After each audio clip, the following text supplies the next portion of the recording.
first question in the middle. Mark, you guys had 25 assists tonight. What did you feel like were some of the factors in just the offensive flow and rhythm that everybody seemed to be feeling? I thought, Indiana's kind of an acquired taste. We haven't played them a ton.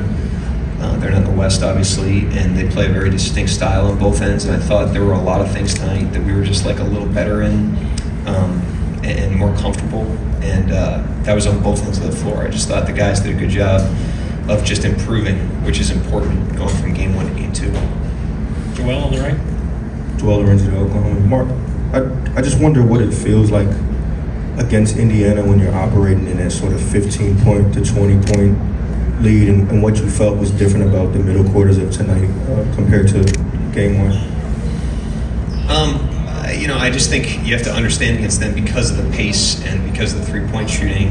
There's a variance element to every NBA game in this NBA, but certainly in the games that they play.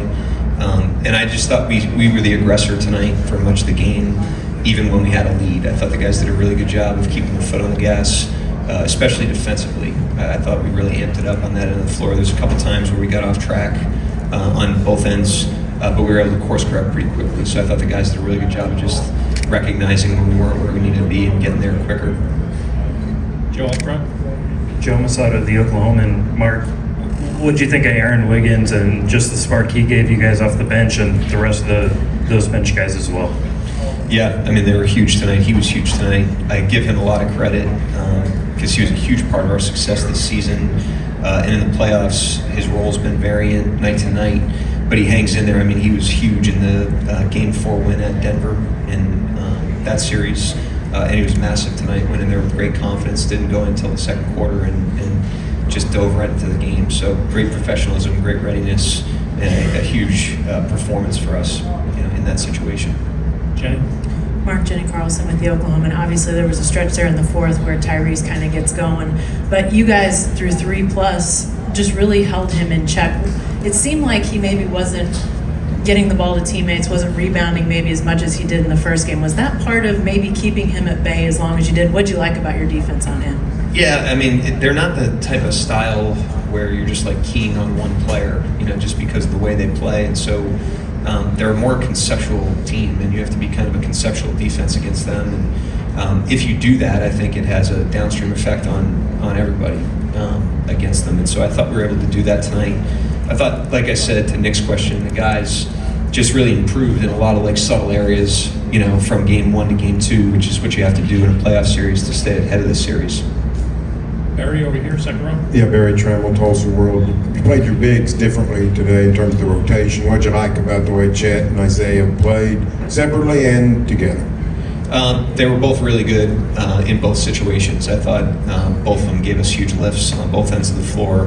That was one area where we improved tonight, was our pick and roll coverage against their bigs. They're a different look because of the rolling, the popping, just the way they play. And I thought one area that we really improved was on the defensive end in that area of the game. And they both were great. I thought Chet in particular, he obviously had a rough offensive night in game 1.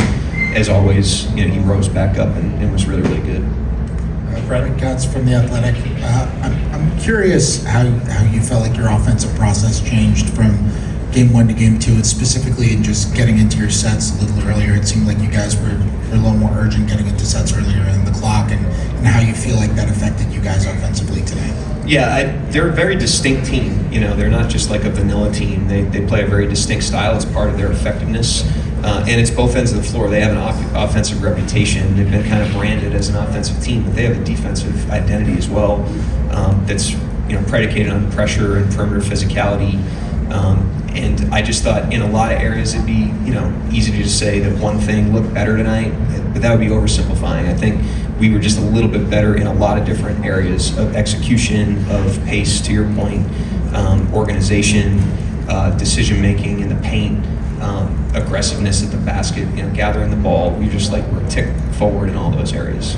On your right, Sam in the front. Sam Amick, The Athletic. Mark, with Shea, after game 1, there was some discussion that it was a bad 38-point game, which probably speaks volumes about what he's capable of. And then you look at tonight, but speak to the bigger picture. All playoffs long, 36-5.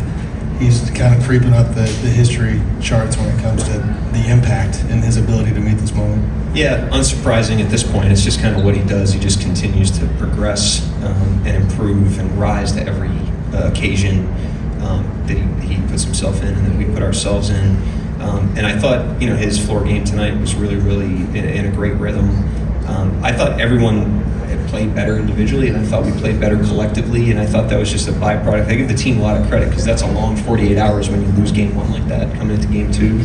And the guys did a great job of just focusing on what we needed to do to stack to a win tonight, and that's how we got it. So that was individual players, collectively, offense, defense, everything.